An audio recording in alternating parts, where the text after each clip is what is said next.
नमस्कार विद्यार्थी मित्रांनो, विशेषण या व्याकरणाच्या भागात पुन्हा एकदा तुमचे स्वागत। आज आपण व्याकरणाच्या शब्दांच्या जाती या प्रकरणामध्ये विशेषण म्हणजे काय आणि त्याचे प्रकार अभ्यासत आहोत। विशेषण या व्याकरणाच्या भागाचा हा सेशन क्रमांक 2 आहे। यापूर्वी आपण विशेषणाच्या भागामध्ये विशेषण म्हणजे काय आणि विशेष्य म्हणजे काय, दोघांमध्ये काय फरक आहे आणि विशेषण आणि विशेष्य कसे ओळखायचे हे आपण समजून घेतलेले आहे।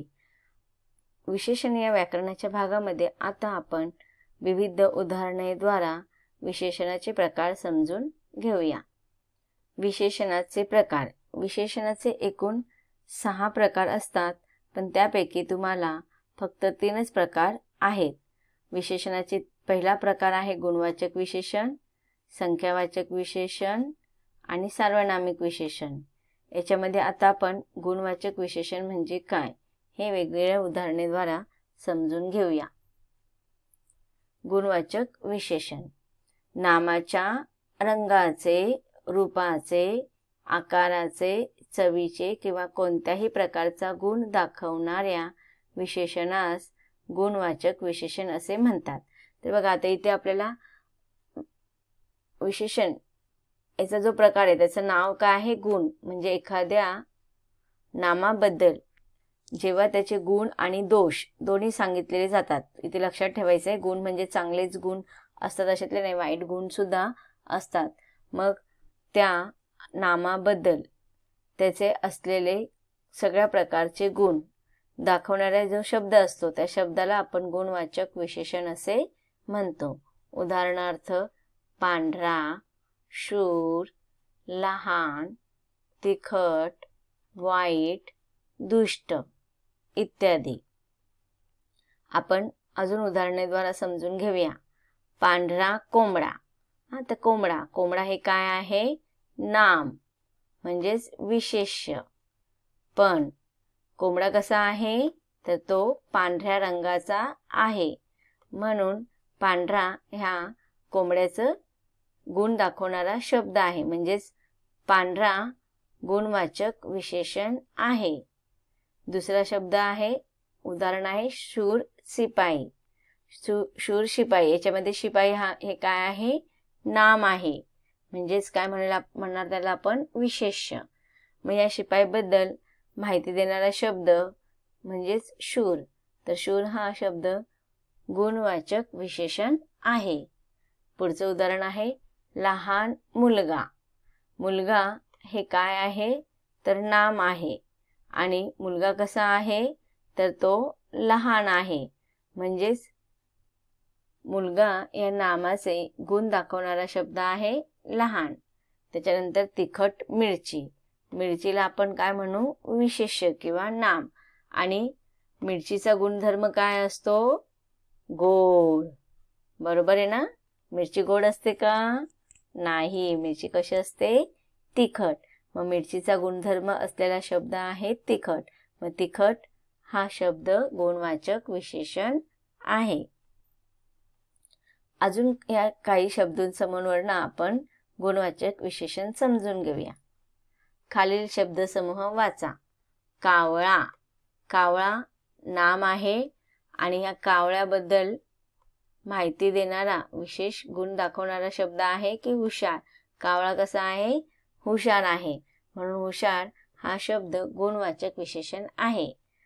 आंबट बोरे, बोरे हे काय आहे? नाम आहे, आणि बोरे कसे असतात? आंबट। तर आंबटपणा आहे त्याचा गुणधर्म आहे, म्हणजेच बोरे विशेष्य आहे आणि आंबट हा शब्द गुणवाचक विशेषण आहे। कच्चा आंबा, पुढील शब्दसमूह काय आहे? कच्चा आंबा।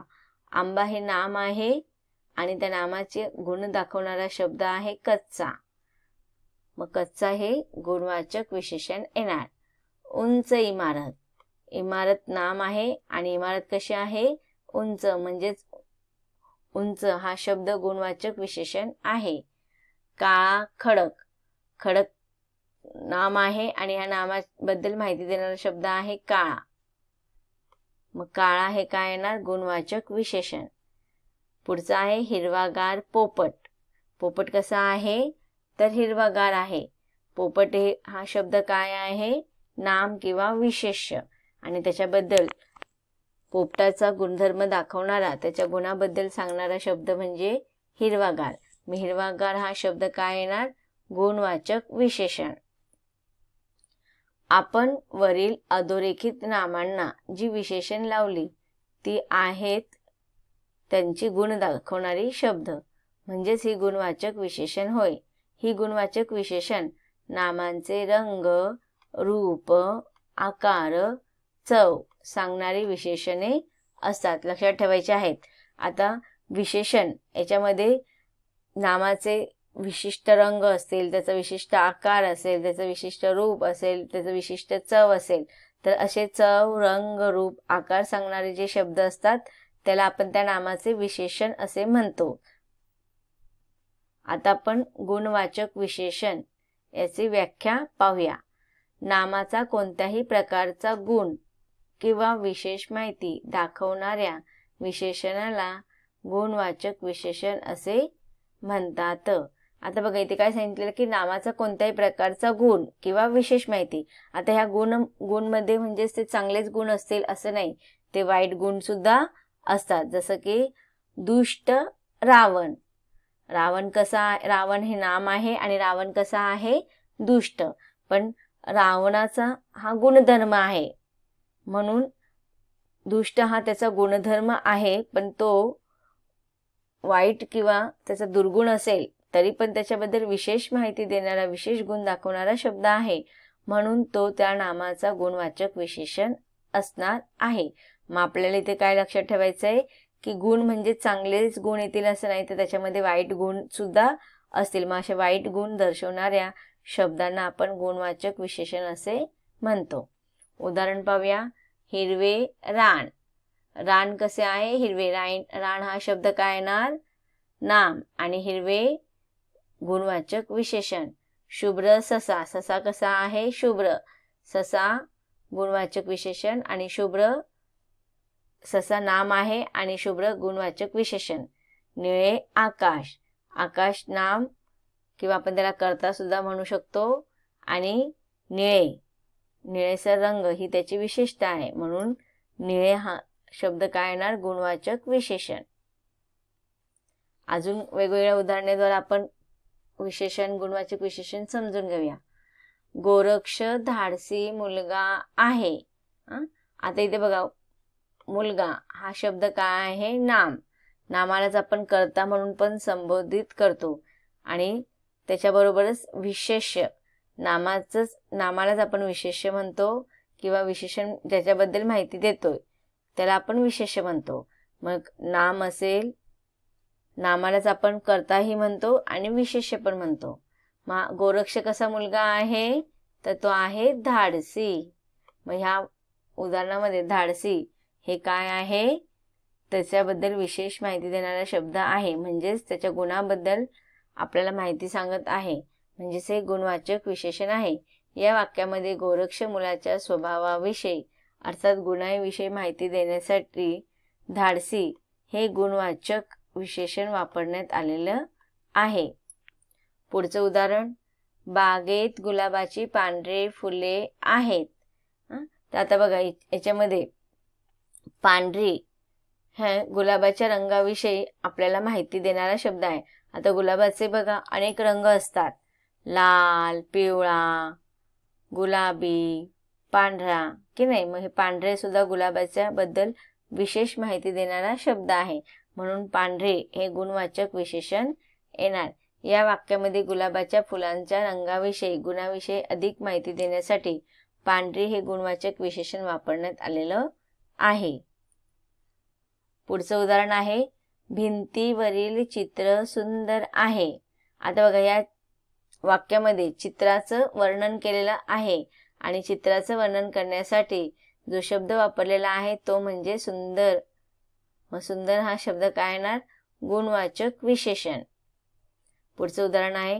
त्या डोंगराच्या पलीकडे हिरवेगार रान. आता इथे बघा काय सांगितलेलं आहे, रानाबद्दल माहिती सांगितलेलं आहे. तर रान हे नाम आहे आणि त्याच्या गुणाबद्दल माहिती देताना हिरवेगार या विशेषणाचा प्रयोग केलेला आहे. म्हणजे हिरवेगार हे गुणवाचक विशेषण आहे.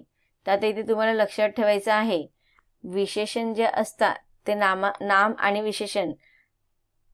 विशेषणच्या पुढे किंवा मागे नेहमी नाम लावले जाते. तर लक्षात ठेवायचं आहे, नाम ओळखले तर तुम्हाला विशेषण ओळखता येणार.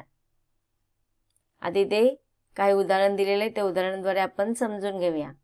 खालील वाक्यात मोकळ्या जागी कंसात दिलेले गुणवाचक विशेषणापैकी योग्य विशेषण लिहा. या भागामध्ये आपण गुणवाचक विशेषणची माहिती घेतलेली आहे. आता तुम्हाला रिकाम्या जागा दिलेल्या आहेत ज्या तुमच्या पाठ्यपुस्तकामध्ये आहेत. तर ह्या रिकाम्या जागांमध्ये आपल्याला गुणवाचक असलेले विशेषण असलेले शब्द, योग्य ते शब्द त्याच्यामध्ये लिहायचे आहे. मी तुम्हाला वाक्य वाचून दाखवते. ब्रॅकेटमध्ये तुम्हाला, कॉलममध्ये तुम्हाला उत्तर दिलेले आहेत. पांढरे, प्रचंड, भव्य, जाडे भरडे, आंबट. वाक्य पाहूया आपण. समुद्रात डॅश लाटा उसळतात. दुसरा आहे तिच्या अंगावर डॅश कपडे होते. तिसरा आहे मला डॅश फूल आवडते. चौथा आहे मी खाल्लेली संत्री डॅश होती. पाचवा आहे आबासाहेबांनी डॅश वाडा बांधला. तर आता इथे जे काही तुम्हाला शब्द दिलेले आहेत याच्यातून योग्य उत्तर निवडायचं आहे आणि रिकाम्या जागा पूर्ण करायच्या आहेत. अगदी 2-3 मिनिटांमध्ये तुमचं उत्तर लिहून होणार आहे. पटकन सगळ्यांनी उत्तर लिहायचं आहे. तोपर्यंत व्हिडिओ पॉज करायचा आहे आणि उत्तर लिहून झाल्यानंतर मी तुम्हाला हे उत्तर सांगणार आहे, ते रिचेक करून घ्यायचं आहे. म्हणजे तुम्हाला कळेल तुमच्या चुका कुठे होत आहेत. तुमचा आत्मविश्वास सुद्धा वाढेल. चला तर विद्यार्थी मित्रांनो, उत्तरं सगळ्यांची लिहिलेले आहेत. आता आपण तुमची उत्तरं चुकीची आहेत का बरोबर आहेत ते आपण रिचेक करून घेऊया. पहिलं काय आहे, समुद्रात डॅश लाटा उसळतात. तर याच्यामध्ये उत्तर काय येणार तुमचं? प्रचंड. अगदी बरोबर. उत्तर काय लिहिलेलं आहे तुम्ही? प्रचंड. प्रचंड लिहिलेलं असेल तर तुमचं उत्तर बरोबर आहे. पुढचा प्रश्न आहे दुसरा, तिच्या अंगावर डॅश कपडे होते. तर याच्यात उत्तर काय लिहिणार तुम्ही? जाडे भरडे. याचं दुसरं उत्तर काय? जाडे भरडे. तिसरं, मला डॅश फूल आवडते. तर इथे तुम्ही काय लिहिणार आहात उत्तरामध्ये? पांढरे. पांढऱ्या रंगाचं फूल आहे की नाही? मला पांढरे फूल आवडते.